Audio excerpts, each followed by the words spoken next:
അതെയോ? ബഹുമാനപ്പെട്ട തന്ത്രിമുഖ്യൻ, വേദിയിലെ ഗിരിജ ചേച്ചി, ബാക്കി ഇവിടെയുള്ള എല്ലാ മഹത് വ്യക്തികളും, ഇദ്ദേഹം എന്നോടിപ്പോൾ പറഞ്ഞൊരു കാര്യം എന്നിട്ട് ഞാനിപ്പോൾ ആ കൺഫ്യൂഷനായി. ആദ്യം ഒരു ഭക്തിഗാനം പാടാനാണ് പറയണത്.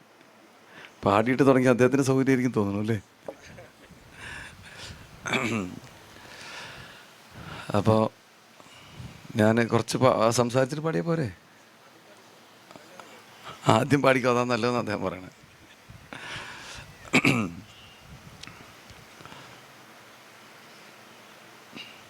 പറഞ്ഞ സ്ഥിതിക്ക് ഇനിയിപ്പം ഈ ക്ഷേത്രാങ്കണത്തിന് ചില പ്രത്യേകതകളുണ്ട്. ഭഗവതി നേരിട്ട് എഴുന്നള്ളതാണ് ഇവിടെ ഇരിക്കുന്ന ഓരോരുത്തരുടെയും നാവിലൂടെയെന്ന് കരുതാനേ നിർവാഹമുള്ളൂ. നമ്മളിവിടെ വരുമ്പം ഇയാൾക്കിപ്പോൾ എന്നോട് ഒന്നും പറയേണ്ട ഒരാവശ്യമില്ല. അപ്പോൾ ഇത് ഈ ഭഗവതി അമ്മയുടെ നിയോഗമാണ് എന്ന് കരുതിക്കൊണ്ട് ഞാൻ നിങ്ങളെ ഉപദ്രവിക്കാൻ തീരുമാനിക്കുകയാണ്. പാട്ട് കേട്ടിട്ട് നമുക്ക് ബാക്കി അങ്ങനെ ആയിക്കൂടെ? പിന്നെ എല്ലാവരോടുമായിട്ടൊരു അഭ്യർത്ഥന. ഞാൻ പ്രഭാഷണം നടത്താൻ പോകണമെന്നോ എന്തൊക്കെയോ എനിക്ക് നിങ്ങൾക്ക് എന്തെങ്കിലും അറിയാനുണ്ടെങ്കിൽ എപ്പോൾ വേണമെങ്കിലും എന്നോട് നിർത്തി ചോദിക്കണം. ഭദ്രകാളി സങ്കല്പത്തെക്കുറിച്ച് 2 വാക്ക് പറയാൻ പറഞ്ഞു. 20,000 വാക്ക് പറഞ്ഞാൽ തീരില്ലാത്തൊരു വിഷയമാണത്. ഞാൻ മാത്രമല്ല, ഇപ്പം അടുത്ത കാലത്ത് ഒരു സ്ഥലത്ത് പോയി കുറേശ്ശെ ഭദ്രകാളി സങ്കല്പത്തെക്കുറിച്ച് പറഞ്ഞ് അതിപ്പോൾ കുറേ പേരിട്ട് അമ്മാനമാടിക്കൊണ്ടിരിക്കുകയാണ്. ഇതാണോ ഭദ്രകാളി? ഈ ക്രൂരയാണോ താൻ ഇങ്ങനെ പറഞ്ഞത് എന്നൊക്കെ പറഞ്ഞ് എന്നെ നല്ലോണം അഭ്യസിക്കുന്നുണ്ട്. അതൊരു വഴിക്ക് നടക്കുന്നുണ്ട്. പക്ഷെ എന്ത് തന്നെയാണെങ്കിലും ഭദ്രകാളി സങ്കല്പത്തെക്കുറിച്ചൊരു ചർച്ചയുണ്ടാവണം, നല്ലത് തന്നെ. ഇപ്പം ഭദ്രകാളി സങ്കല്പത്തെക്കുറിച്ച് പറയുന്നതിനൊക്കെ മുമ്പായിട്ട് ഈ മാതൃസങ്കല്പത്തിൻ്റെ പ്രത്യേകതകളെക്കുറിച്ച് നിങ്ങൾ അറിയണം. അപ്പോൾ എന്നോടിപ്പോൾ പാടാനും കൂടി പറഞ്ഞതുകൊണ്ട് അമ്മയെക്കുറിച്ച് തന്നെ ഒരു ചെറിയ പാട്ടാവാം. എനിക്കിന്ന് ഇവിടെ വന്നിരുന്നപ്പോൾ തോന്നിയ കാര്യങ്ങളെല്ലാം ഉൾക്കൊള്ളാൻ പറ്റുന്ന രീതിയിലുള്ള ഒരു കൊച്ചുപാട്ട്. ഇവിടെയുള്ള ആൾക്കാരുടെ ദുരിതത്തെക്കുറിച്ച്, ദുരിതങ്ങളില്ലാതിരിക്കണേ എന്നൊക്കെ പ്രസിഡന്റ് പറയുകയുണ്ടായി. ഇവിടെ നിങ്ങളെപ്പോഴെങ്കിലും ആലോചിച്ചിട്ടുണ്ടോ ദുരിതം? കുന്തി എങ്ങനെയാണ് ഭഗവാനെ വിളിച്ചതെന്ന് പറഞ്ഞിട്ട് ഞാൻ പാട്ടിലേക്ക് കിടക്കാം. കുന്തി എപ്പോഴും വിളിച്ചത് എന്താണെന്ന് വെച്ച് കഴിഞ്ഞാൽ, നമ്മളെപ്പോഴും എല്ലാവരും പ്രാർത്ഥിക്കുന്നത് എനിക്ക് ദോഷമൊന്നും വരല്ലേ ഭഗവാനെ, എന്നെ രക്ഷിക്കണേ എൻ്റെ അമ്മേ, എനിക്ക് ബുദ്ധിമുട്ടൊന്നും വരുത്തരുതേ എന്നാണ് പറഞ്ഞത്. കുന്തി നേരെ തിരിച്ചാണ് പറഞ്ഞിരുന്നത്, എനിക്ക് ഒരുപാട് ബുദ്ധിമുട്ടുകൾ തരണേ എന്നാണ് പറഞ്ഞത്. എന്താണെന്ന് വെച്ച് കഴിഞ്ഞാൽ ഞാൻ ബുദ്ധിമുട്ടുന്ന കാണുമ്പോഴാണ് എൻ്റെ അമ്മയ്ക്ക് സഹിക്കാൻ പറ്റാതാവുക. അങ്ങനെ സഹിക്കാൻ പറ്റാതെ അമ്മ എന്നെ നേരിട്ട് വന്ന് എന്നെ കയ്യിലെടുക്കും. ആ സുഖം അനുഭവിക്കാൻ വേണ്ടി ഞാൻ ഈ ബുദ്ധിമുട്ടുകളൊക്കെ കുറച്ച് അനുഭവിക്കാൻ തയ്യാറാണ് എന്നാണ് ഭഗവാനോട് കുന്തി ദേവി പറഞ്ഞിട്ടുള്ളത്. കുന്തി സ്തുതിയുടെ പ്രത്യേകത അതാണ്. അപ്പോൾ അതുകൊണ്ട് നമ്മളാരും നമുക്ക് ബുദ്ധിമുട്ടുകൾ വരല്ലേ എന്ന് കരുതരുത്. ഇത് ഞാൻ പ്രത്യേകിച്ച് നിങ്ങൾ ഈ മുതിർന്നവരോട് പറയുന്നതിൻ്റെ കാരണം കൂടിയുണ്ട്. എന്താണെന്ന് വെച്ച് കഴിഞ്ഞാൽ ഇപ്പോൾ പല ചെറുപ്പക്കാരുടെ ഒരു പ്രത്യേകത എന്താണെന്ന് വെച്ചാൽ, ഞാൻ ചെറുപ്പക്കാരുടെ പ്രത്യേകത എന്ന് പറയുമ്പോൾ എനിക്ക് ഒരുപാട് വാർദ്ധക്യമായി നിങ്ങൾ കരുതണ്ട. എൻ്റെ മനസ്സങ്ങനെയല്ല, ഞാനും ചെറുപ്പമെന്നാണ് ഞാൻ വിചാരിക്കണേ. പക്ഷെ എന്നിരുന്നാലും ചെറുപ്പക്കാരിൽ പലരുടെയും ധാരണ എന്ന് പറഞ്ഞു കഴിഞ്ഞാൽ, ഞങ്ങൾ പ്രാർത്ഥിച്ചിട്ട് ഉദ്ദേശിച്ചതൊന്നും ഞങ്ങൾക്ക് കിട്ടിയില്ല, പിന്നെ ഞങ്ങൾ എന്തിനാണ് വിളിക്കണമെന്ന് ചോദിക്കണ ഒരുപാട് പേരെ ഞാൻ കാണുന്നുണ്ട്. അപ്പോൾ ഈ ജപം, ഉപാസന, പ്രാർത്ഥന എന്നൊക്കെ പറയണത് എന്തോ സാധനം കിട്ടാനുള്ളൊരു ഏർപ്പാട്. അതിന് നമ്മൾ കടയിൽ പോയി പൈസ കൊടുത്താൽ കിട്ടും. അതിന് ഇതെന്തിനാണ് എന്നുള്ളതും കൂടെ ഞാൻ സംസാരിക്കുമ്പോൾ നിങ്ങളോട് പറഞ്ഞു തരാൻ ഉദ്ദേശിക്കുന്നുണ്ട്. ചോദ്യങ്ങൾ എന്തെങ്കിലും ഉണ്ടെങ്കിൽ ചോദിക്കണം. എനിക്കറിയാവുന്ന പറഞ്ഞു തരും. അറിയാത്ത നമ്മളെക്കാളും വലിയ ആചാര്യന്മാരോട് ചോദിച്ച് മനസ്സിലാക്കി നമുക്ക് സംശയം നിവൃത്തി വരുത്താം. നമ്മുടെ ആചാരാനുഷ്ഠാനങ്ങളുടെ ഏറ്റവും വലിയ അപചയമെന്ന് ഞാൻ കാണുന്നത്, എന്തിനു ചെയ്യുന്നു എന്ന് ആരെങ്കിലും ചോദിച്ചാൽ മറുപടി പറയാൻ അറിയാത്തൊരു വലിയ ജനസമൂഹം അതിങ്ങനെ അനുവർത്തിച്ചുകൊണ്ടിരിക്കുകയാണ് വീണ്ടും വീണ്ടും. ദിവസവും രാവിലെ ക്ഷേത്രത്തിൽ വരും, തൊഴും പോകും. എന്തിനാണ് വരുന്നതെന്ന് വെച്ചാൽ എല്ലാവരും പോകണമുണ്ട്, ഞാനും പോകണം. മുൻപേ ഗമിക്കുന്ന ഗോവുതൻ്റെ പിൻപേ ഗമിക്കും ബഹുഗോക്കളെല്ലാം എന്നുള്ള രീതിയിലുള്ള. പക്ഷെ ഒരു കാര്യം നിങ്ങൾ മനസ്സിലാക്കിക്കോളൂ, ഞാൻ മനസ്സിലാക്കിയെടുത്തോളം, ഞാൻ അറിഞ്ഞിടത്തോളം എന്ന് പറഞ്ഞാൽ ഞാൻ ഒരുപാട് അറിഞ്ഞു എന്നുള്ള അർത്ഥമല്ല, ഒരുപാട് ഇനി അറിയാൻ കിടക്കണം. എന്നാൽ പോലും ഞാൻ അറിഞ്ഞിടത്തോളം ഒരു കാര്യം പോലും കാരണമില്ലാതെ ഈ ശാസ്ത്രത്തിൽ നമ്മൾ അനുവർത്തിക്കുന്നില്ല, ചെയ്യുന്നില്ല. എല്ലാം കൃത്യമായ കാര്യകാരണങ്ങളോട് കൂടിയാണ്. അത് കണ്ടുപിടിക്കാനുള്ള ബുദ്ധിവൈഭവവും ശേഷിയും നമ്മളിൽ എത്ര പേർക്കുണ്ട് എന്നുള്ളത് മാത്രമാണ് ചിന്ത്യം. അതാണ് ചോദ്യം എന്ന് പറയുന്നത്. അപ്പം ഞാൻ ഇനി അയാളെ വിഷമിപ്പിക്കണില്ല. അയാൾ പാടാൻ പറഞ്ഞു, ഞാൻ വേഗം പാടാം.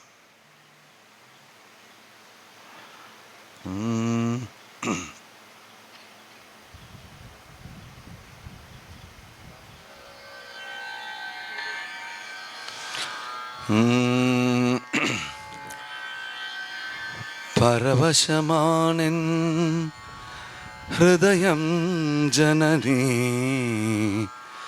ബഹുവിധ ചിന്താവിധമായി.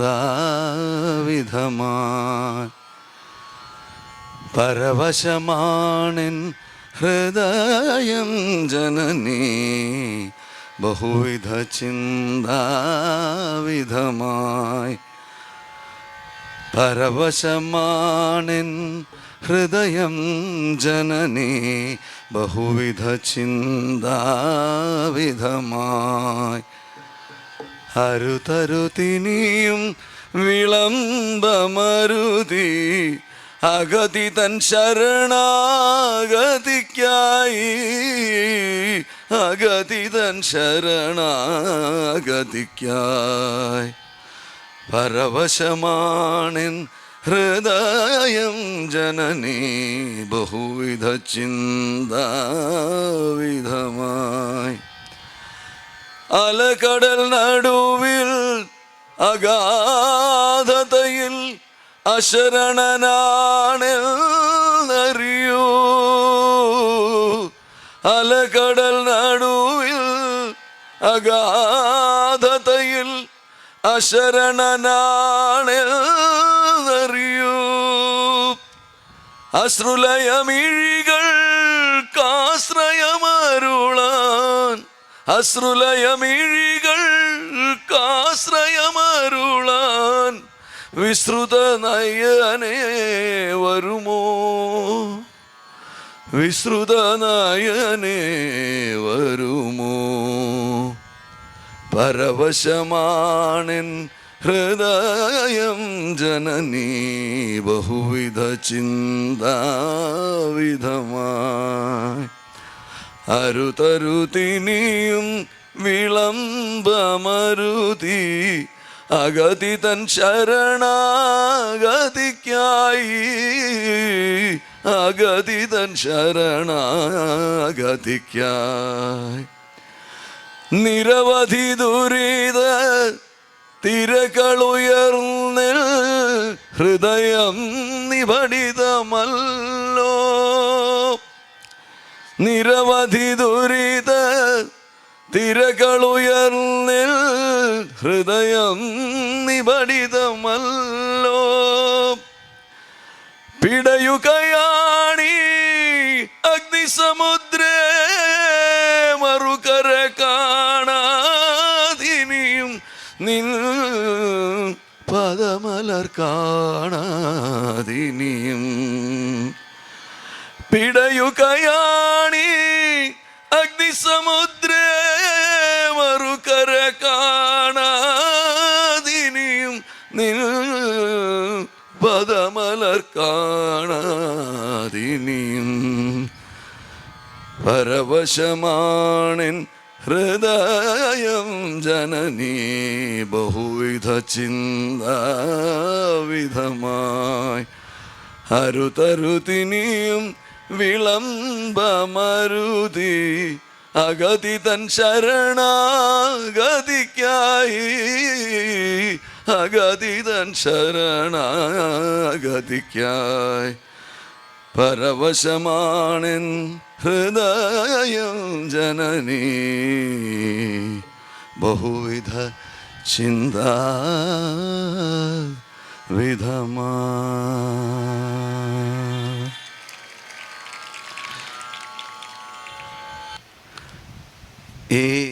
ഈ പാട്ട് മലയാളത്തിൽ ആവുന്നതിന് മുമ്പ് പണ്ട് ഈ അർത്ഥം വരുന്ന പാട്ട് പാടിയിരുന്ന ഒരാളുണ്ടായിരുന്നു.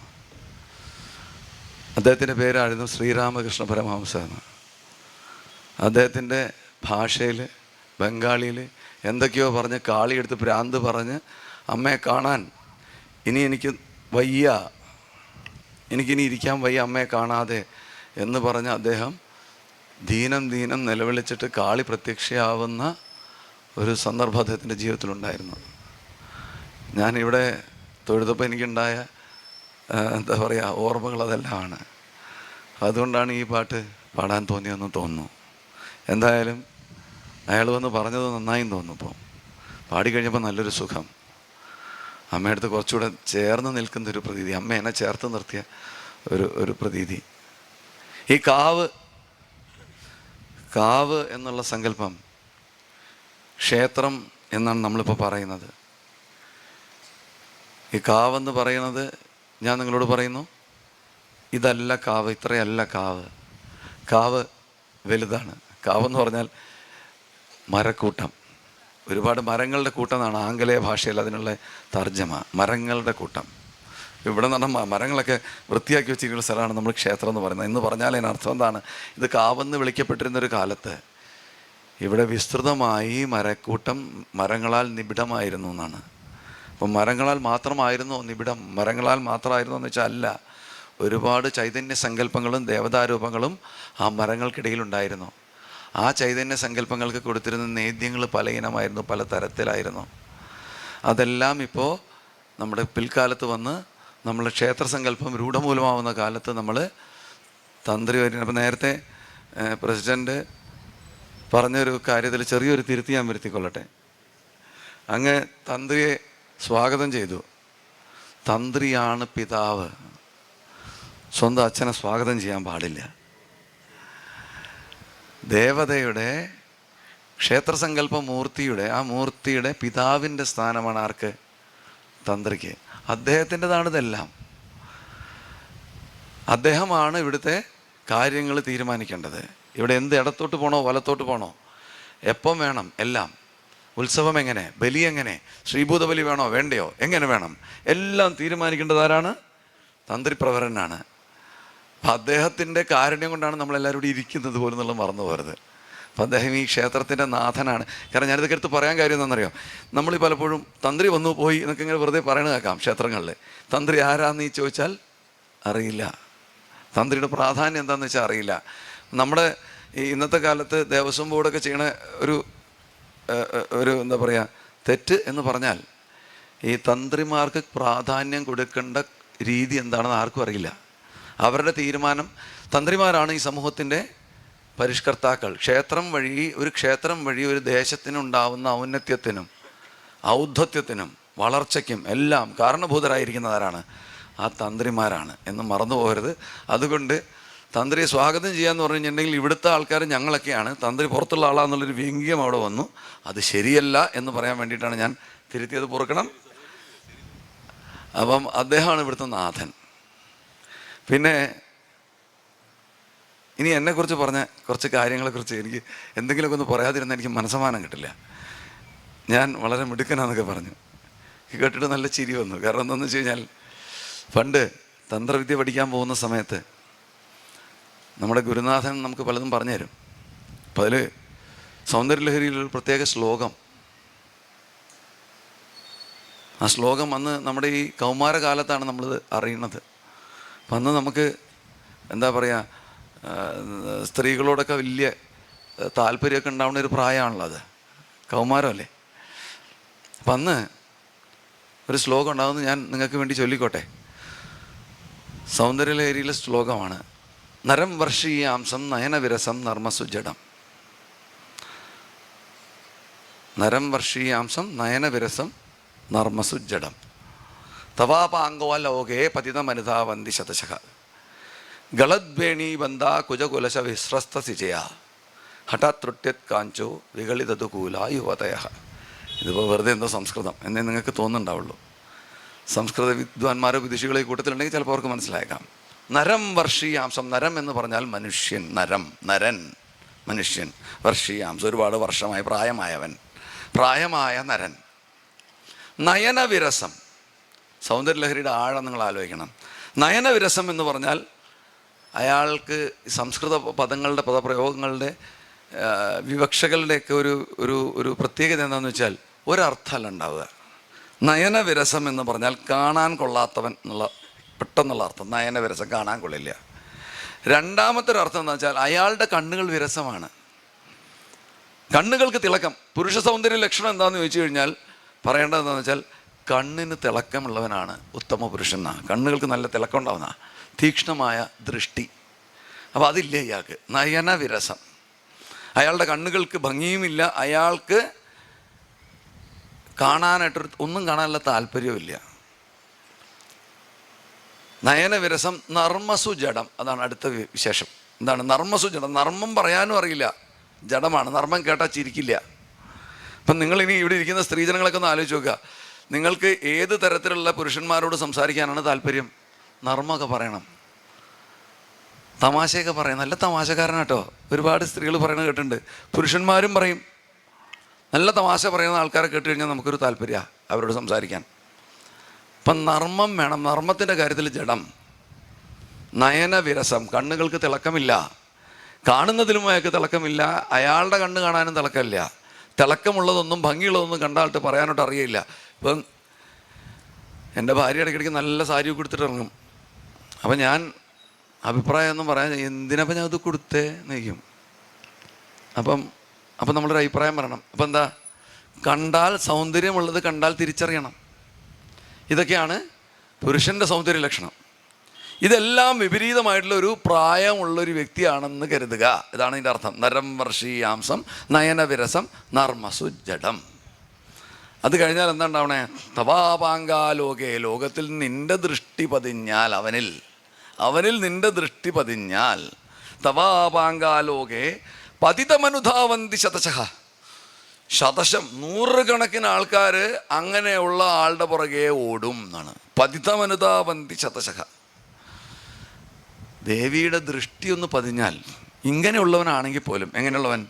നരം വർഷീയാംസം നയനവിരസം നർമ്മസുജടം. നർമ്മം പറയാനറിയാത്ത, നർമ്മം കേട്ടാൽ ചിരിക്കാത്ത, കണ്ണ് കണ്ടാൽ വിരസം തോന്നുന്ന, മറ്റുള്ളവരെ നോക്കാൻ താല്പര്യമില്ലാത്ത, ഈ ലോകത്തൊന്നിനോടും ആഭിമുഖ്യമില്ലാത്തൊരുത്തനാണെങ്കിൽ പോലും അമ്മയുടെ ദൃഷ്ടി പതിഞ്ഞാൽ, തവാപാങ്കാലോകേ പതിതമനുധാവന്തി ശതശഃ. പിന്നെന്താ അടുത്ത് പറയണ അടുത്തിട്ട് സൂക്ഷിക്കേണ്ടത്? ഗളദ്വേണീ ബന്ധ കുജകുലശ വിശ്വസ്തസിച്ചയ. കഴുത്തിൽ നിന്നുള്ള വസ്ത്രങ്ങൾ അഴിയണ ഗളദ്വേണീ ബന്ധം വിച്ഛേദിക്കപ്പെടും എന്ന് പറഞ്ഞാൽ ഈ പുരുഷൻ്റെ പുറകെ ഇവർ ഓടുകയാണ്. കുജകുലശ അതായത് കുജം പോലെയുള്ള, കുജം എന്ന് പറഞ്ഞു കഴിഞ്ഞാൽ കുടം, അതുപോലെ മാറിടങ്ങളുള്ള ആളുകൾ എന്ന് പറഞ്ഞാൽ അത് സ്ത്രീകളാണല്ലോ. പുരുഷന്മാർക്ക് അങ്ങനെ ഇല്ലല്ലോ. അങ്ങനെ ഓടും. ഹഠാത്രുട്യത് കാഞ്ചോ, ഹഠാ എന്നുള്ള ശബ്ദം കേട്ടിട്ട് വികളിതതുകൂലായ യുവതേഹ, അവർ ഒഡ്യാണം വരെ പൊട്ടിയിട്ടാണ് ഇവർ ഓടണേന്നാണ് പറഞ്ഞത്. ഇത് സൗന്ദര്യലഹരിയിൽ ഒരു സ്ഥലത്ത് പറഞ്ഞു. ഇതെൻ്റെ ഗുരുനാഥൻ എന്നെ പഠിപ്പിച്ചപ്പോൾ ഞാൻ ആ കൗമാരപ്രായമല്ലേ, ഞാൻ പറഞ്ഞു ഇത് കൊള്ളാമല്ലോ. അദ്ദേഹം പറഞ്ഞു, സാധകൻ്റെ പുറകെ എല്ലാവരും ഓടും എന്നാണ് സൗന്ദര്യലഹരിയിൽ പറഞ്ഞിരിക്കണേ. പക്ഷെ സാധകൻ ആരുടെയെങ്കിലും പുറകെ ഓടുന്നതായിട്ട് എവിടെയെങ്കിലും പറഞ്ഞിട്ടുണ്ടോ എന്ന് ചോദിച്ചു. എവിടെയെങ്കിലും? അപ്പോൾ ഞാനപ്പം തന്നെ ചോദിച്ചു, പറ്റിപ്പായിരുന്നല്ലേ, വെറുതെ പറഞ്ഞെന്നെ പറ്റിക്കുകയായിരുന്നോ ഗുരു? അപ്പോൾ അദ്ദേഹം വേറൊരു ശ്ലോകം കൂടെ പറഞ്ഞു തന്നു. എന്താണെന്ന് വെച്ച് കഴിഞ്ഞാൽ, ആരിലാണ് അമ്മയുടെ ദൃഷ്ടി പതിയുന്നത് അത് പറയാൻ വേണ്ടിയാണ് ഇത്രയും കഥ പറഞ്ഞത്. അതിനടുത്തൊരു ശ്ലോകമുണ്ട്. ജപോജൽപശില്പം സകലമപി മുദ്രാവിരചന ഗതിപ്രാദക്ഷിണ്യ ക്രമണവചനാദ്യാഹുതി വിധി പ്രണാമ സംവേശ സുഖമഖിലമാത്മാർപ്പണ ദൃശ്യ സപര്യാപര്യായ സ്തവ ഭവതു എന്നേ വിലസിതം. ജപം, നമ്മൾ ജപം എന്ന് പറഞ്ഞാൽ നമുക്കറിയാം, നമ്മൾ നിരന്തരമായിട്ട് ഒരു വാക്ക് തന്നെ വീണ്ടും വീണ്ടും ഉച്ചരിക്കുന്നതിന് ജപം എന്ന് പറയും. ജപത്തിൻ്റെ നേരെ വിപരീതം എന്താണ്? ജൽപ്പനം. വായി തോന്നുന്നതൊക്കെ വിളിച്ചു പറയാം. ഒരു വാക്ക് പലതവണ ഉച്ചരിക്കുന്നത് ജപമാണെങ്കിൽ പല വാക്കുകൾ നിരന്തരം ബന്ധമില്ലാതെ പറയുന്നതിന് നമ്മൾ ജൽപ്പനം എന്ന് പറയും. ജപോ ജൽപ്പ ശില്പ, നമ്മളുടെ ഓരോ പോസുകൾ, നമ്മൾ പല പോസിൽ നിൽക്കും. ഇപ്പം ഞാനിപ്പോൾ ഇങ്ങനെ നിൽക്കുന്നുണ്ട്, കുറച്ച് കഴിഞ്ഞാൽ ഇങ്ങനെ നിൽക്കും, കുറച്ച് കഴിഞ്ഞാൽ പോയി കിടക്കും. അങ്ങനെ പലതരത്തിലുള്ള ശില്പ രൂപത്തിൽ നമ്മളിരിക്കും. സകലമപി മുദ്രാവിരചന, എനിക്ക് ഉണ്ടാക്കാൻ പറ്റുന്ന എല്ലാ മുദ്രകളും ചേഷ്ടകളും, ഗതി നടപ്പ്, പ്രാദക്ഷിണ്യം വീണ്ടും വീണ്ടും ചെയ്യുന്നൊരു കാര്യം, ക്രമണം ക്രമമായിട്ട് ചെയ്യുന്ന കാര്യം, അശനം ഭക്ഷണം, ആഹുതി കൊടുക്കുന്നത്, വിധിപ്രകാരം നൽകുന്നത്, ഇതെല്ലാം ചേർന്ന് ഒരു മനുഷ്യന് ചെയ്യാൻ പറ്റുന്ന എല്ലാ പ്രവർത്തികളെയും കൊണ്ട് കൂട്ടി ജപോ ജൽപ്പ ശില്പം സകലമപി മുദ്രാവിരചന ഗതിപ്രാദക്ഷിണ്യ ക്രമണവചനാദ്യാഹുതി വിധി പ്രണാമ സംവേശ, പ്രണമിച്ച് സംവേശിപ്പിക്കുകയാണ്. എങ്ങനെ? സുഖമഖിലമാത്മാർപ്പണ ദൃശ്യ, ഞാൻ ഈ പ്രപഞ്ചത്തിൽ അനുഭവിച്ചിട്ടുണ്ടെന്ന് ഞാൻ കരുതുന്ന എല്ലാ സുഖങ്ങളും ആത്മാർപ്പണമായി കണ്ടുകൊണ്ട്, ആത്മാവിൽ സമർപ്പിച്ചുകൊണ്ട്, ബ്രഹ്മത്തിൽ സമർപ്പിച്ചുകൊണ്ട്, സുഖമഖിലമാത്മാർപ്പണ ദൃശ്യ, സപര്യാപര്യായസ്തവ ഭവതു എന്മേ വിലസിതം. ഭവതു എന്മേ, നീ എന്നിൽ വിലസിക്കുന്നതിൻ്റെയും ഞാൻ നിന്നിൽ ലയിച്ചിരിക്കുന്നതിൻ്റെയും പര്യായങ്ങളായിട്ട് സപര്യാപര്യായസ്തവ ഭവതു എന്മേ വിലസിതം. നീ എന്നിലും ഞാൻ നിന്നിലും വിലസിക്കുന്നതിൻ്റെ പര്യായങ്ങളായിട്ട് ഈ പ്രപഞ്ചത്തെ മുഴുവൻ കണ്ടുകൊണ്ട് എല്ലാ സുഖങ്ങളും പ്രണമിച്ച് ആത്മാർപ്പണമായി സംവേശിപ്പിച്ച് നിന്നിൽ സമർപ്പിക്കുന്നവൻ ആരോ അവനാകുന്നു ഞാൻ എന്ന് പറയുമ്പോൾ ഞാനും എൻ്റെ അമ്മയല്ലാണ്ട് ഈ പ്രപഞ്ചത്തിൽ പിന്നെ വേറെ ആരെങ്കിലും ഉണ്ടോ? ഇല്ല. അങ്ങനെയുള്ളവനെ മേരെയാണ് അമ്മ നോക്കാൻ പോണത് കേട്ടോ. അല്ലാതെ സ്ത്രീകൾ അന്വേഷിച്ച് നടക്കുന്നവനെയോ സ്ത്രീകൾ പുരുഷന്മാരെ അന്വേഷിച്ച് നടക്കുന്നവരുടെ നേരെ അല്ല. അപ്പം അങ്ങനെയുള്ള ഒരു ഉപാസകൻ്റെ നേരെ അമ്മയുടെ നോട്ടം ദൃഷ്ടി പതിഞ്ഞാൽ ആ പതിഞ്ഞ ദൃഷ്ടി മതി. പിന്നെന്താ ഉണ്ടാവുക? ഈ ലോകം മുഴുവൻ അവൻ്റെ പുറകെ നടക്കും. അപ്പം അദ്ദേഹം പറഞ്ഞു, പ്രസിഡൻറ്റ് പറഞ്ഞു, കാടാമ്പുഴ എൻ്റെ പ്രസംഗം കേട്ടു, അതിനുശേഷം എൻ്റെ ആരാധകനായിന്ന്. കാടാമ്പുഴ പോയി അന്ന് രാവിലെ മുഴുവൻ ഞാൻ അമ്മയെ വിളിച്ചുകൊണ്ടിരിക്കുകയായിരുന്നു അതിനകത്ത്. അപ്പോൾ പിന്നെ എന്ത് പറ്റിയെന്ന് വെച്ച് കഴിഞ്ഞാൽ അമ്മ നാവുമ്മ കയറും. അമ്മ നാവിൽ കയറിയിട്ട് പിന്നെ അമ്മ സംസാരിക്കും. കാണുന്ന രൂപം എൻ്റെ ആവും. അപ്പം എന്ത് പറ്റും? പ്രസിഡൻ്റ് ആരാധകനാവും. പിന്നെന്താ ഉണ്ടാവണ? പതിതമനുതാവന്തി ശതശകം, നൂറുകണക്കിന് ആൾക്കാർ പുറകെ ഓടും. ഈ പുറകെ ഓടുന്നവരുടെ പുറകെ ഞാൻ പോകാൻ പാടുമോ? പാടില്ല. ഞാനെന്ത് വേണം? പ്രണാമ സംവേശ, പ്രണമിച്ച് സംവേശിപ്പിക്കണം. സുഖമഖിലമാത്മാർപ്പണ ദൃശ്യ, എല്ലാ സുഖങ്ങളും അമ്മയിൽ സമർപ്പിച്ച് അമ്മയും ഞാനുമായിട്ട് നിലനിൽക്കുന്നതിൻ്റെ പര്യായങ്ങളായിട്ട് ഈ പ്രപഞ്ചത്തെ മുഴുവൻ കണ്ടുകൊണ്ട് ഞാൻ പോകണം. അല്ലാതെ ഞാൻ പണ്ട് കൗമാരത്തിൽ എൻ്റെ ഗുരുവിനോട് ചോദിച്ചാൽ പോലെ, ഇത് കൊള്ളാലോ ഗുരുനാഥ, ഇതെല്ലാം നല്ല രസമുണ്ടല്ലോ, ഇത് കുറേ ജപിച്ചാൽ സ്ത്രീകളൊക്കെ നമ്മൾ കാംക്ഷിക്കുമോ? അപ്പോഴാണ് അദ്ദേഹം പറഞ്ഞ ഒരു ശ്ലോകം കൂടി നിന്ന് പഠിക്കുക. അതോടുകൂടി എല്ലാം ഛിന്ന ഭിന്നമായി. ഇനിയൊരു കാര്യം, നിങ്ങൾ ഈ ശ്യാമരൂപയാണ് ഇവിടുത്തെ അമ്മ, കറുത്ത രൂപമാണ് കാളി. ബാലഭദ്രയുടെ അച്ഛൻ ആരാന്നറിയോ? ബാലഭദ്രയുടെ അച്ഛൻ നമ്മുടെ വേഴപ്പുരമ്പ തിരുമേനി എന്ന് പറഞ്ഞാൽ ശിവരൂപമാണ് ഇരിക്കണമെന്ന് മനസ്സിലാക്കണം. അതുകൊണ്ടിട്ടാണ് ഞാനത് പറഞ്ഞത്. ഈ ബാലഭദ്ര എന്ന് പറയുന്ന സങ്കല്പം, കാളി രൂപം, ശ്യാമരൂപം. എന്താ ഈ കാളിക്ക് കറുത്ത രൂപം? കറുത്തല്ല, കറുപ്പല്ലല്ലോ, ഒരു കാളിമ. എന്താ കാര്യം അറിയോ ആർക്കെങ്കിലും? കാളിയെ വെള്ള പെയിൻ്റ് അടിച്ച് വിടായിരുന്നില്ലേ നമ്മുടെ ഋഷീശ്വരന്മാർക്ക്? അതെന്തുകൊണ്ടാണ്? കാളിക്ക് കൃഷ്ണരൂപമാണ്, കൃഷ്ണവർണ്ണമാണ് കാളിക്ക്.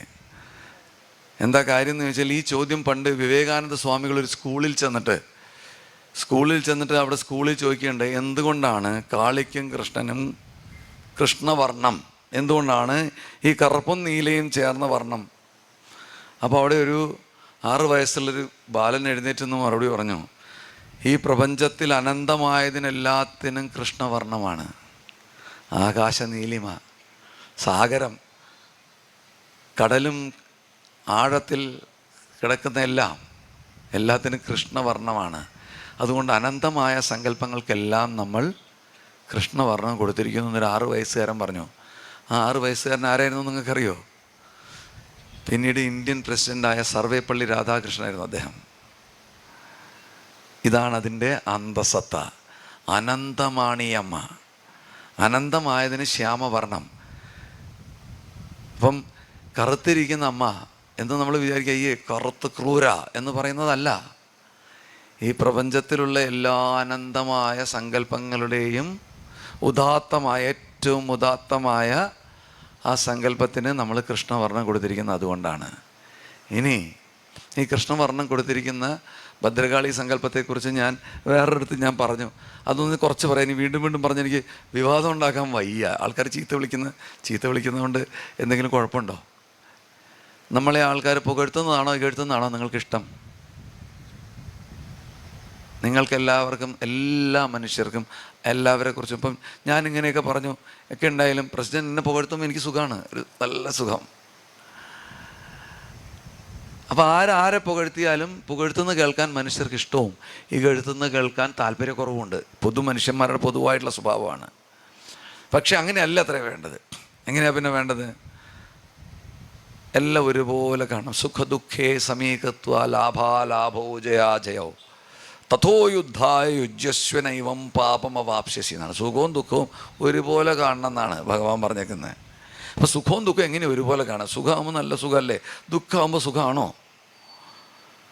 എന്ന് ചോദിക്കുമ്പോൾ നിങ്ങൾ മനസ്സിലാക്കേണ്ട ചില ഉത്തരവാദിത്തങ്ങളുണ്ട്. അതിലേക്ക് കൂടി ഞാൻ പറയാം. ഞാൻ ഒന്ന് ചോദിച്ചോട്ടെ അധ്യക്ഷനോട്, എനിക്ക് എത്ര നേരമുണ്ട്? എൻ്റെ സൗകര്യം അനുസരിച്ചാണ്. നിങ്ങൾക്ക് അസൗകര്യമൊന്നും ഇല്ലെങ്കിൽ ഞാൻ കുറച്ച് നേരം സംസാരിക്കാം. കാരണം എൻ്റെ പരിപാടി എല്ലാം കഴിഞ്ഞ് 7 മണിക്ക് തീരുന്ന കണ്ടത്. അപ്പോൾ എനിക്ക് മൈക്ക് ഹാൻഡ് ഓവർ ചെയ്തപ്പോൾ 7:15. അപ്പോൾ അതുകൊണ്ടാണ് ചോദിച്ചത്. അപ്പം വിരോധമില്ലേ? കുറച്ച് എന്തെങ്കിലും വിരോധം ഉണ്ടെങ്കിൽ പറഞ്ഞാൽ അപ്പം നിർത്താട്ടോ, എനിക്കൊരു വിരോധമില്ല. അപ്പം ഞാൻ പറഞ്ഞത് എന്താ വെച്ചാൽ സുഖദുഃഖേ സമീകൃത്വ ലാഭാലാഭോ ജയാജയോ. ഇത് എളുപ്പമല്ല. പക്ഷെ ഇത് എന്തിനാണിത് പറയുന്നത് നിങ്ങൾ മനസ്സിലാക്കണം. എന്തിനാണിത് സുഖവും ദുഃഖവും നമുക്ക് പോകണം? ഞാൻ നേരത്തെ തുടക്കത്തിൽ നിങ്ങളോട് കുന്തി സ്തുതിയെക്കുറിച്ച് പറഞ്ഞു. കുന്തി പറയുന്നത് എനിക്ക് ദുഃഖങ്ങൾ തരാനാണ് പറയണേ. എനിക്ക് ദുഃഖങ്ങൾ വേണം. കാരണം ദുഃഖം വന്ന് ഞാൻ ഉഴലെന്ന് കാണുമ്പോഴേ എൻ്റെ ഭഗവാനെ എനിക്ക് മനസ്സറിഞ്ഞ് വിളിക്കാൻ പറ്റുള്ളൂ. അങ്ങനെ ഞാൻ മനസ്സറിഞ്ഞ് വിളിക്കുമ്പോഴേ ഭഗവാൻ നേരിട്ടിറങ്ങി വരുള്ളൂ. അതുകൊണ്ടാണ് ദ്രൗപദിയുടെ വസ്ത്രാക്ഷേപം നടത്തിയപ്പോൾ കൃഷ്ണ എന്ന് വിളിച്ചാൽ മതിയായിരുന്നു. 2 മിനിറ്റ് അദ്ദേഹം വൈകി. എന്താ കാര്യം എന്നറിയോ? ഈ ചേച്ചി വിളിച്ചു ദ്വാരകാവാസാന്ന്. അപ്പോൾ ഇയാൾ ഇവിടം വരെ എത്തിയേ. അപ്പം ഒന്ന് ദ്വാരകയിൽ പോയിട്ട് തിരിച്ചു വരേണ്ടി വന്നേ. ദ്വാരകയിലല്ലേ, വെറുതെ ഭഗവാനെ സാധാരണ പേരൊക്കെ വിളിച്ചാൽ മതി. കൃഷ്ണ, എൻ്റെ കൃഷ്ണ, എൻ്റെ അമ്മേ എന്ന് വിളിച്ചാൽ വിളി കേൾക്കുന്ന ആ ഒരു സ്ഥൈര്യം വേറെ വലിയ വലിയ മന്ത്രങ്ങൾക്കൊന്നും ഇല്ല എന്നുള്ളത് നിങ്ങൾ തിരിച്ചറിയണം. ഞാൻ പലപ്പോഴും പലയിടത്തും പറയുമ്പോൾ ഞാൻ പറഞ്ഞിട്ടുണ്ട്, ആൾക്കാർ പലരുടെയും ധാരണ എന്ന് പറഞ്ഞാൽ വലിയ വലിയ മന്ത്രങ്ങൾ ജപിച്ച് എന്തോ സംഭവിക്കുന്നതാണ്. വലിയ വലിയ മന്ത്രം സംഭവിക്കുമ്പോൾ പലതും സംഭവിക്കും. എന്താണെന്നുള്ളത് ഞാൻ തുറന്ന് പറയാം. ഞാൻ നേരത്തെ പറഞ്ഞുകൊണ്ടൊന്നും മറന്നു പോകാതിരിക്കാൻ വേണ്ടിയിട്ട്. സുഖവും ദുഃഖവും സമീകൃത്വ ലാഭാലാഭോ ജയ. ലാഭവും നഷ്ടവും ഒരുപോലെ കാണുക എളുപ്പമല്ല. എന്നാൽ ദേവീ മഹാത്മ്യത്തിലെ ആദ്യത്തെ അധ്യായം നിങ്ങൾ ആരെങ്കിലും വായിക്കുകയോ ശ്രദ്ധിക്കുകയോ ചെയ്തിട്ടുണ്ടോ എന്ന് എനിക്കറിയില്ല. മധുകൈടഭവധം എന്നാണ്. ഈ മധുകൈടഭന്മാരുണ്ടായത് എങ്ങനെയാണെന്ന് വെച്ച് കഴിഞ്ഞാൽ, വിഷ്ണുവിൻ്റെ നാഭിയിൽ നിന്ന് ആരുണ്ടാവുന്നു? ബ്രഹ്മദേവൻ ഒരു താമരയുടെ മുകളിൽ വന്നിരിക്കുക. അപ്പോൾ വിഷ്ണു എന്തായി? യോഗനിദ്രയിലാണ്ടു. യോഗനിദ്ര ആര് കൊടുക്കുന്നതാണ്? അമ്മ കൊടുക്കുന്ന. ശ്യാമവർണ്ണത്തിലുള്ള യോഗമായ എന്ന് വിളിക്കുന്ന വിശ്വേശ്വരിയും ജഗദ്ധാത്രിയും സ്ഥിതി സംഹാരകാരിണിയും. അതാണ് വിശ്വത്തിന് മുഴുവൻ ഈശ്വരിയായിരിക്കുന്നവൾ. ജഗദ്ധാത്രിയാണ്, ജഗത്തിന് മുഴുവൻ ആധാരമാണ്, സ്ഥിതിക്കും സംഹാരത്തിനും കാരണമായിട്ടുള്ളവൾ. അവളാണ് എന്ത് ചെയ്യണത്? യോഗമായായിട്ട്. അപ്പോൾ യോഗമായാണ് ഭഗവാനെ യോഗനിദ്രയിൽ ലയിപ്പിക്കുന്നത്. ആരെ? വിഷ്ണുവിനെ. ഇപ്പോൾ വിഷ്ണുവിനെ യോഗനിദ്രയിലായപ്പം വിഷ്ണുവിൻ്റെ ചെവിയിൽ നിന്ന് 2 സാധനം തെറിച്ച് പുറത്തേക്ക് പോയി എന്നാണ് പറയണേ. കർണമലം, നമ്മുടെ ഈ ചെവിയിലുള്ള മറ്റേ എന്താ അതിന് പറയാ മലയാളം കൃത്യം? കർണമലം തന്നെയാണ് അതിന് മലയാളം. അതിന് ചെവി തോണ്ടി നമ്മൾ പുറത്തേക്ക് എടുക്കേണ്ട ഒരു ചെളിയില്ലേ, അതിനാണ് ഉദ്ദേശിക്കുന്നത്. അതിങ്ങനെ 2 കട്ടയായിട്ട് പുറത്തേക്ക് പോയി. അത് 2 അസുര രൂപം പൂണ്ടു. മധു കൈടവൻ എന്നാണ് അവരുടെ പേര്. മധു എന്നുള്ള വാക്കിൻ്റെ അർത്ഥം നമുക്കറിയാം. എന്താണ്? തേൻ, മദ്യം എന്നൊക്കെ അർത്ഥമുണ്ട് സംസ്കൃതത്തിൽ. കൈടഭം എന്ന് പറഞ്ഞാൽ ചവർപ്പ്. വൃത്തികെട്ട ടേസ്റ്റാണ്. അപ്പോൾ ഒന്ന് മധുരവും മറ്റേത് വൃത്തികേടുമാണ്. അപ്പോൾ ഇങ്ങനെ 2 അസുരന്മാരായി വന്നു. ഈ അസുരന്മാർ വന്നിട്ട് ബ്രഹ്മാവിനെ പിടിച്ച് വിഴുങ്ങാൻ പോവാ. സൃഷ്ടിക്കുള്ള അടിസ്ഥാനമായിട്ടുള്ള ദേവനെ പിടിച്ച് വിഴുങ്ങാൻ പോകുമ്പോൾ ബ്രഹ്മാവാകെ ഭയന്നിട്ട് ഭഗവാനെ വിളിക്കുക. ഭഗവാൻ എണീക്കില്ല, അദ്ദേഹം യോഗനിദ്രയിലാണ്. അപ്പോൾ അദ്ദേഹത്തിന് മനസ്സിലായി, ബ്രഹ്മാവിന് മനസ്സിലായി, യോഗനിദ്രയിലുള്ള ഭഗവാനെ ഉണർത്തണമെങ്കിൽ യോഗമായ പ്രസാദിക്കണം. അപ്പോൾ അതിനു വേണ്ടിയിട്ട് അദ്ദേഹം സ്തുതിക്കാൻ തുടങ്ങി. വിശ്വേശ്വരിയും ജഗദ്ധാത്രിയും സംഹാരകാരിണിയും നിദ്രാം ഭഗവതിയും വിഷ്ണോരതലാം തേജസ പ്രഭു ത്വം സ്വാഹാത്വം സദാത്വം ഹി വഷട്കാര സ്വരാത്മിക സുധാത്വം അക്ഷരേദിത്യ തഥാ മാത്രാത്മിക സ്ഥിത സ്തുതിക്കാൻ തുടങ്ങി. കുറേ സ്തുതിച്ച് കഴിഞ്ഞപ്പോൾ ദേവി പ്രസാദിച്ചു കഴിഞ്ഞിട്ട് ഭഗവാൻ ഉണർന്നു. വിഷ്ണു ഭഗവാൻ ഉണർന്നിട്ട് ഈ അസുരന്മാരുമായിട്ട് യുദ്ധം ചെയ്യാൻ തുടങ്ങി. മധുവായിട്ടും കൈടവനുമായിട്ടും സംവത്സരങ്ങൾ അനവധി ഇങ്ങനെ യുദ്ധം തുടർന്നു. ഒന്നും സംഭവിക്കുന്നില്ല. മധുവും ജയിക്കണില്ല, കൈടവനും ജയിക്കണില്ല, വിഷ്ണുവിനും ജയിക്കാൻ പറ്റണില്ല. ഭയങ്കര മത്സരം അവർ തമ്മിൽ. കുറേ മത്സരം കഴിഞ്ഞപ്പോൾ വിഷ്ണു അവസാനം അവരോട് ചോദിച്ചു, നിങ്ങൾ ഭയങ്കര മിടുക്കന്മാരാണല്ലോ, നിങ്ങളെ എങ്ങനെ വധിക്കാൻ സാധിക്കും? അപ്പോൾ അവർ പറഞ്ഞു, ഞങ്ങളെങ്ങനെ വധിക്കാൻ സാധിക്കില്ല, നിങ്ങൾ എത്ര വലുതാവുന്നോ. അപ്പം വിഷ്ണു എന്ത് ചെയ്യാനിടയ്ക്ക് 5000 യോജന വലുപ്പം ശരീരത്തിന് വെപ്പിച്ചു എന്നാ. അപ്പോൾ ഈ മധുവും കൈടവനും 5000 വളർന്നു. 10000ത്തേക്ക് ഉയർത്തിയപ്പം അവരും 10000 ആയി. അപ്പോൾ ഈ മധുവും കൈടഭനും വിഷ്ണു ചോദിച്ചു, എങ്ങനെയാണ് നിങ്ങളെ കൊല്ലാൻ പറ്റുക? അപ്പം മധു കൈടഭനും പറഞ്ഞു, ഞങ്ങളെങ്ങനെ കൊല്ലാൻ പറ്റില്ല. ഞങ്ങളെ കൊല്ലണമെങ്കിൽ ഒറ്റ വഴിയേ ഉള്ളൂ, നിങ്ങളുടെ കാലിൻ്റെ അടിയിൽ ഞങ്ങളെ ചവിട്ടി താഴ്ത്തണം. അപ്പോൾ അതിനാണ് വിഷ്ണു എന്ത് ചെയ്തത്? 5000 യോജന വലുപ്പം വെച്ചു കാലിൻ്റെ അടിയിൽ ചവിട്ടാൻ. അപ്പോൾ ഇവരെ 5000 യോജന, അപ്പോൾ കാലിൻ്റെ അടിയിൽ കൊള്ളില്ലല്ലോ. ഇങ്ങനെ വലുതായി അവസാനം എന്തു പറ്റി? വിഷ്ണു ബ്രഹ്മധ്യാനം ചെയ്തു എന്നാണ്. ഞാൻ അനന്തമായ ബ്രഹ്മമാകുന്നു, ഞാൻ എന്താ പറയുക, വികല്പമായ ബ്രഹ്മം, മുറിവുകളില്ലാത്ത ബ്രഹ്മഭാവത്തിലിരിക്കുന്നു, ഞാൻ അഹം ബ്രഹ്മാസ്മി എന്നുള്ള രീതിയിൽ വിഷ്ണു ധ്യാനം ചെയ്ത് ഈ പ്രപഞ്ചം മുഴുവനായി വിഷ്ണു വ്യാപിച്ചു എന്നാണ്. വിരാട് പുരുഷ രൂപം എടുത്തു, വിശ്വരൂപം എന്നൊക്കെ നമ്മൾ ഭഗവത്ഗീതയിലൊക്കെ കേട്ടിട്ടുള്ള രൂപത്തിലേക്ക് വിഷ്ണു മാറിക്കഴിഞ്ഞപ്പോൾ ഇവരെ രണ്ടുപേരെയും പിടിച്ച് കാലിൻ്റെ അടിയിലിട്ട് ചവിട്ടി കൊന്നു എന്നാണ് കഥ. ഇത് കഥ, ഐതിഹ്യം. ഇനി ഇതിൻ്റെ താത്വികമായിട്ടൊരു അവലോകനം എന്താണെന്നുള്ളത് നിങ്ങൾ മനസ്സിലാക്കണം.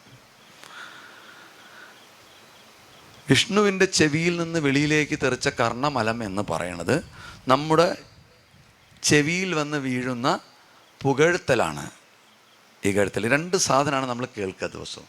നിങ്ങൾ വിഷ്ണുവിനെ നിങ്ങളായിട്ട് സങ്കല്പിക്കുക. ആദ്യം ഞാനാണ് വിഷ്ണു.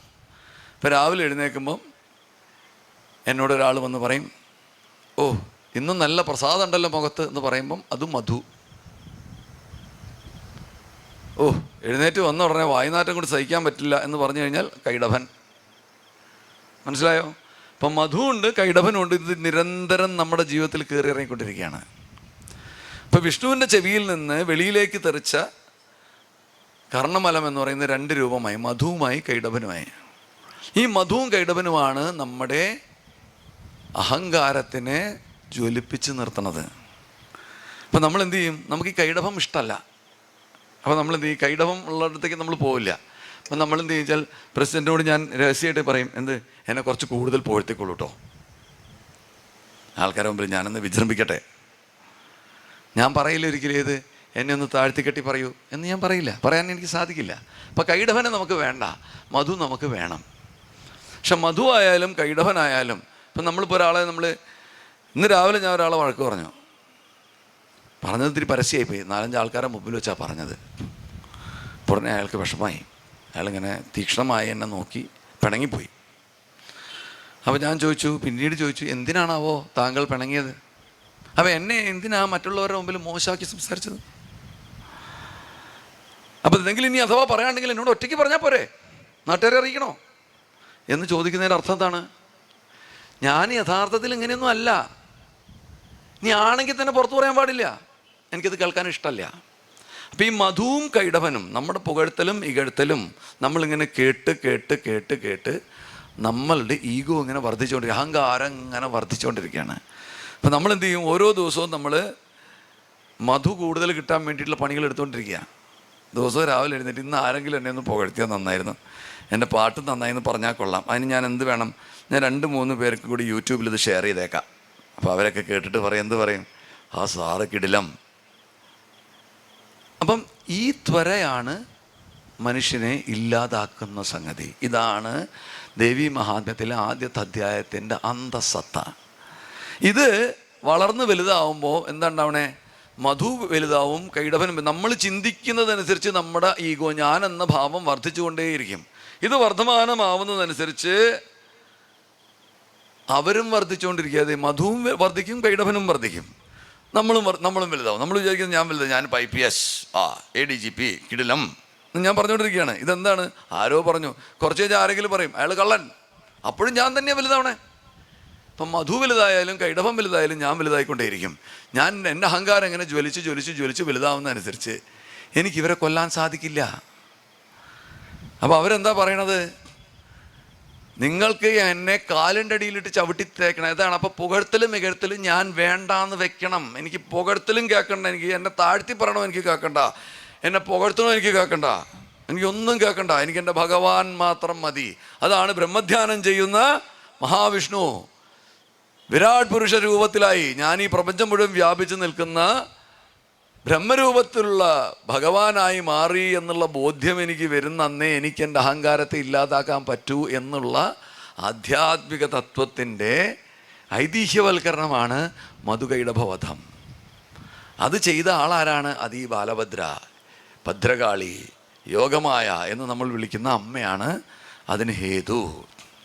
അപ്പം നമ്മുടെ അഹങ്കാരത്തെ ഹനിക്കാൻ വേണ്ടിയാണ് നമ്മൾ ഭദ്രാസങ്കല്പത്തിനെ ആരാധിക്കേണ്ടത്. അപ്പോൾ അതുകൊണ്ട് തന്നെ ഭദ്രകാളി രൂപത്തിന് ഞാൻ മുമ്പ് വേറൊരിടത്ത് പറഞ്ഞത് കൈകൾ കൊടുത്തിരിക്കുന്നു പാവാടയായിട്ട്. എന്താ, സിൽക്ക് പാവാട കൊടുക്കാൻ പൈസ ഇല്ലാഞ്ഞിട്ടാണോ? അല്ല, നമ്മൾ കരണീയമായി നമ്മളുടെ കരങ്ങൾ കൊണ്ടാണ്. ഇപ്പം ഈ മൊബൈൽ എടുത്തു, ആരെടുത്തു? ശ്രീജിത്ത് എടുത്തു ഈ മൊബൈൽ.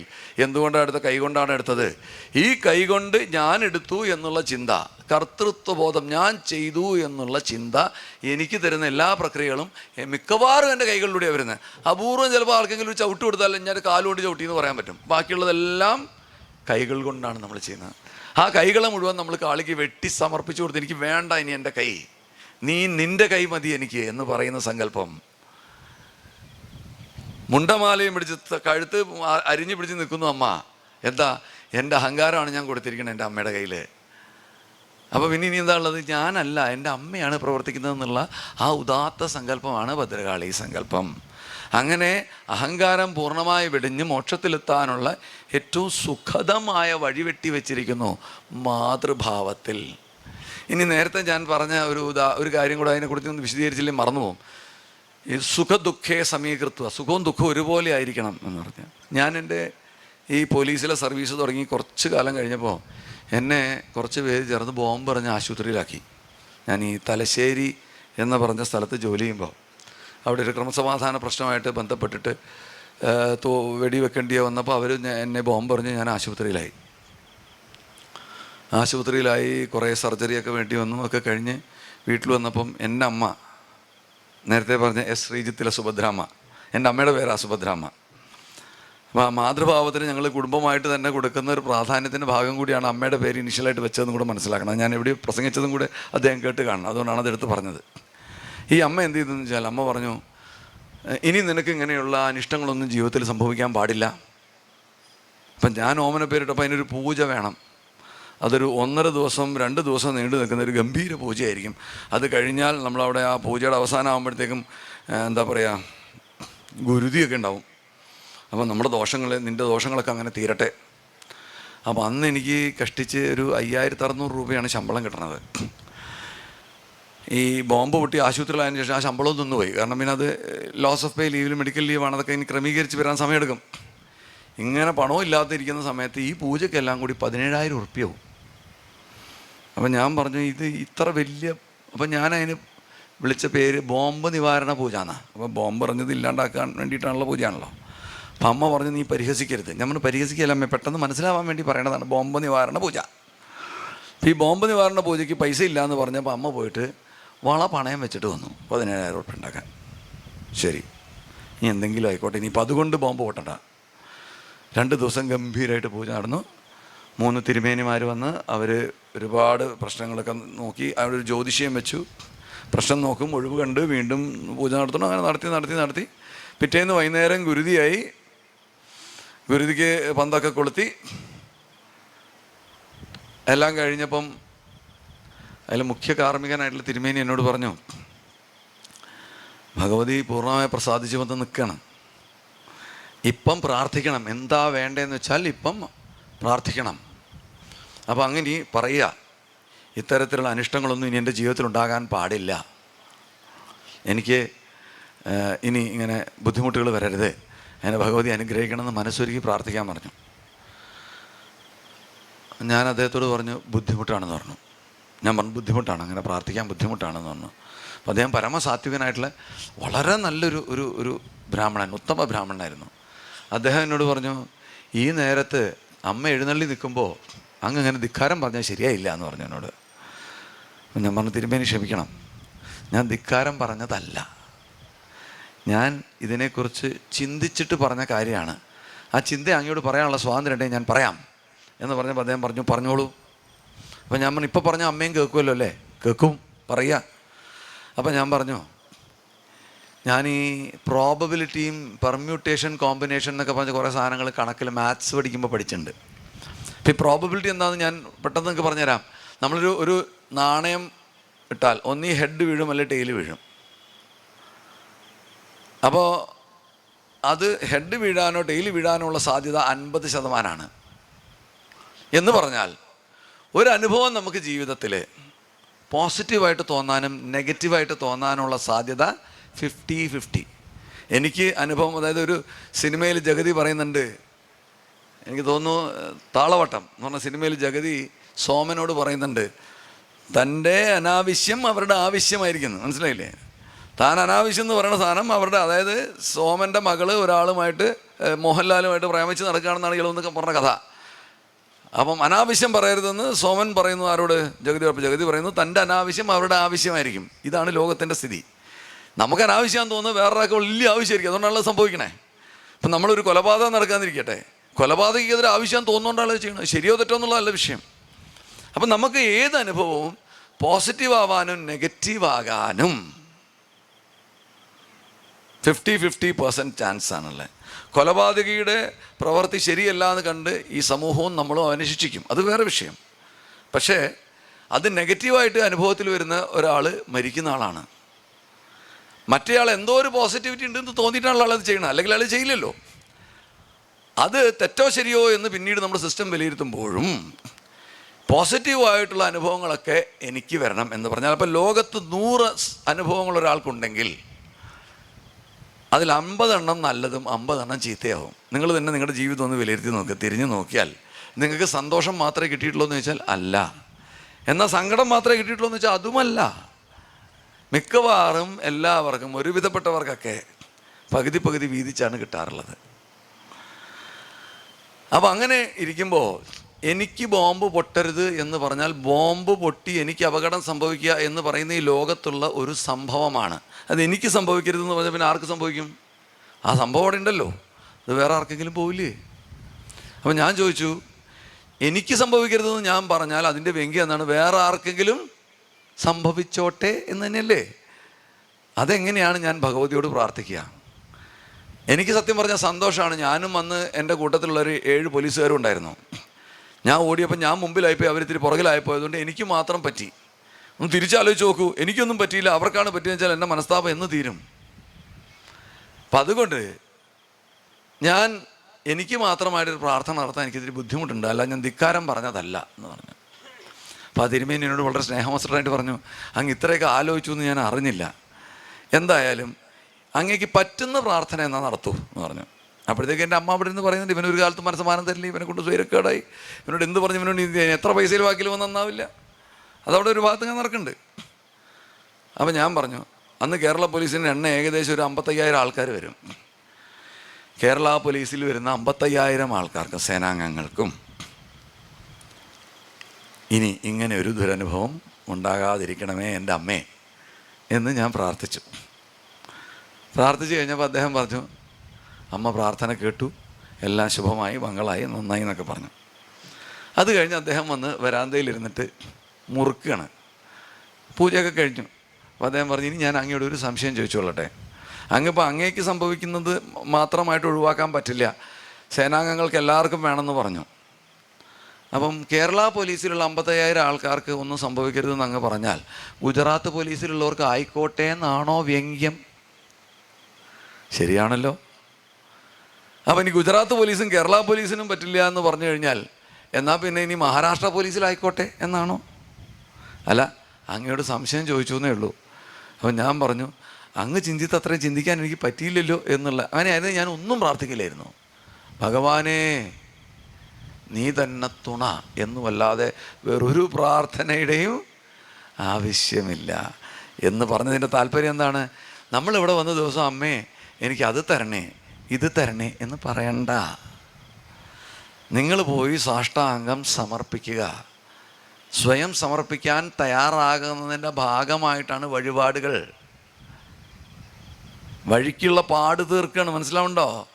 നിങ്ങൾക്ക് മോക്ഷവഴിക്കുള്ള എന്തൊക്കെ തടസ്സങ്ങളുണ്ടോ അത് തീർക്കാനായിട്ട് നിങ്ങൾ സ്വയം സമർപ്പിക്കാൻ തീരുമാനിക്കുന്നതിൻ്റെ ഉദാത്തമായ നാന്ദിയാണ് നിങ്ങൾ കൊടുക്കുന്ന വഴിപാട്. അല്ലാതെ എന്തിനാ ഭഗവതിക്ക് എന്തിനാ കടുംപായസം കൊണ്ടാകുന്ന അവർ എവിടെ പോകാൻ പോവുക? ഈ ലോകത്തുള്ള എല്ലാ കടുംപായസം അമ്മയുടെ അല്ലേ? അതിമധുര പായസം എന്തിനാ? ഷുഗർ കൂട്ടാനോ ഭദ്രാളിക്ക്? അല്ലല്ലോ. അപ്പം ഇത് നമ്മളുടെ സമർപ്പണത്തിൻ്റെ ഭാഗമായിട്ട് ഞാൻ എൻ്റെ കയ്യിലുള്ള ഏറ്റവും മധുരതരമായ സാധനം എൻ്റെ അമ്മയ്ക്ക് കൊടുക്കുന്നു. അങ്ങനെ കൊടുത്ത് ഞാൻ എന്നെ തന്നെ കൊടുക്കാൻ തീരുമാനിക്കുന്നു. മനസ്സിലായില്ലേ? എനിക്ക് ഭഗവാനെക്കുറിച്ചോ അമ്മയെക്കുറിച്ചോ അല്ലാതെ വേറൊരു ചിന്തയും എനിക്ക് വേണ്ട എന്നുള്ള നിർബന്ധ ബുദ്ധിയോടുകൂടി അങ്ങനെ ജീവിക്കുമ്പോൾ എനിക്ക് സുഖമില്ല, ദുഃഖമില്ല. എനിക്ക് ബോംബ് പൊട്ടിയാലും വിരോധമില്ല, ബോംബ് പൊട്ടിയില്ലെങ്കിലും വിരോധമില്ല. എന്നെ പുകഴ്ത്തിയാലും എനിക്ക് കുഴപ്പമില്ല, ഇകഴ്ത്തിയാലും എനിക്ക് വിരോധമില്ല. ഹനുമാൻ സ്വാമിയുടെ അവസ്ഥ അതാണ്. ഹനുമാൻ സ്വാമിക്ക് ഈ ലോകത്തൊന്നും അറിയില്ല. രാമൻ വേറെ ഒന്നും അറിയില്ല. അതറിഞ്ഞാൽ മതി, വേറെ ഒന്നും അറിയേണ്ട കാര്യമില്ല. ശ്രീരാമൻ്റെ മരണം എങ്ങനെയായിരുന്നു നിങ്ങൾക്കറിയോ? ശ്രീരാമൻ സ്വാമിക്ക് മരിക്കാൻ സമയമായി. അപ്പോൾ ഈ ഹനുമാൻ്റെ ഈ തപസ് കാരണം ശ്രീരാമന് മരിക്കാൻ പറ്റില്ല. കാരണം വെച്ചാൽ കാലനെ അടുപ്പിക്കില്ല. ഹനുമാൻ സ്വാമി ഉള്ളതിൻ്റെ 4 അയലത്ത് കാലിന് വരാൻ പറ്റില്ല. അപ്പം കാലൻ തന്നെ വന്ന് ശ്രീരാമസ്വാമിയോട് പറഞ്ഞു, അതായത് ഒരു സഹായം ചെയ്യണം. അപ്പം അങ്ങേക്ക് തീരുമാനം അറിയാലോ, കാലത്തിനനുസരിച്ച് നമ്മൾ പോകണം. അതാണ് കാലി എന്നാണ് കേട്ടോ. ശരിക്ക് കാലത്തെ നിയന്ത്രിക്കുന്നവളാണ് ആര്? അമ്മ. അതാണ് കാളി എന്ന് നമ്മൾ പറയുന്നു. അപ്പോൾ ഭദ്രകാളി എന്ന് പറഞ്ഞാൽ ഭദ്രം കലയതേ ഇതി ഭദ്രകാളി എന്നാണ്. ഈ ഭദ്രമായതിനെ കലയോട് കൂടിയവൾ, മുഖത്തൊരു കലയുണ്ടെന്ന ഭദ്രയ്ക്ക്. അതിന് ഒരുപാട് കഥകൾ വേറെയുണ്ട്, അപ്പോൾ മുഴുവൻ പറഞ്ഞാൽ ഇന്ന് തീരില്ല.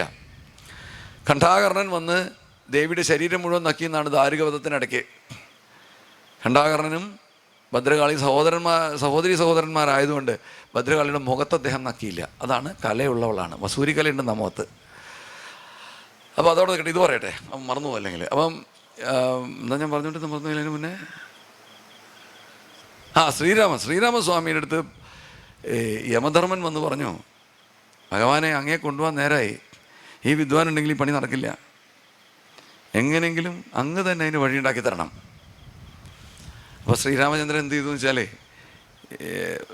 മുദ്രമോതിരം, രാജാവാണല്ലോ, മുദ്രമോതിരം നിലത്തിട്ടു. കൊട്ടാരത്തിന് അവിടെ എവിടെ ഒരു വിടവുണ്ടായിരുന്നു. ആ വിടവിനകത്തോടെ ഈ മുദ്രമോതിരം കാണാതെ പോയി. ഹനുമാൻ സ്വാമിയോട് പറഞ്ഞു, എൻ്റെ ഹനുമാരെ, എൻ്റെ മോതിരം പോയി, ഒന്ന് എടുത്തു തരുമെന്ന് ചോദിച്ചു. അപ്പോൾ ഹനുമാനിന് ഈ തപശക്തി കൊണ്ട് ഇഷ്ടംപോലെ ശരീരം വലുതാക്കാനും ചെറുതാക്കാനും ഒക്കെ ഉള്ള കഴിവുണ്ട്.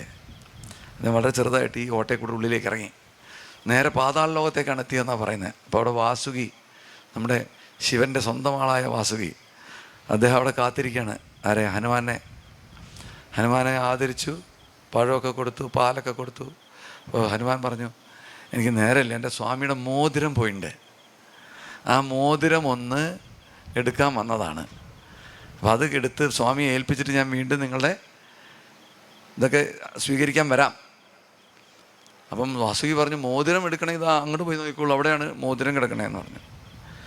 ഹനുമാൻ സ്വാമി അവിടെ പോയി നോക്കിയപ്പോൾ ഒരു കുന്നു മോതിരം കിടക്കുക, ഒരു കുന്നു മോതിരം, ലക്ഷക്കണക്കിന് മോതിരം. അപ്പോൾ ഹനുമാൻ സ്വാമി ചോദിച്ചു, വാസുകിയോട് ചോദിച്ചു, അത് ഇതെങ്ങനെയാണ് പറ്റുന്നത്, എൻ്റെ സ്വാമിയുടെ മോതിരം എങ്ങനെയാണ് തിരിച്ചറിയാമെന്ന് ചോദിച്ചു. അതിപ്പോൾ എനിക്കറിയില്ല, അത് നോക്കി തന്നെ നിങ്ങൾ കണ്ടുപിടിക്കണം, എനിക്കിതൊന്നും പറയാനറിയില്ല എന്ന് പറഞ്ഞു. അപ്പോൾ ഹനുമാൻ പോയിട്ട് ഒരു മോതിരം എടുത്ത് നോക്കിയപ്പം അത് കറക്റ്റ് ശ്രീരാമൻ്റെ മോതിരം തന്നെ.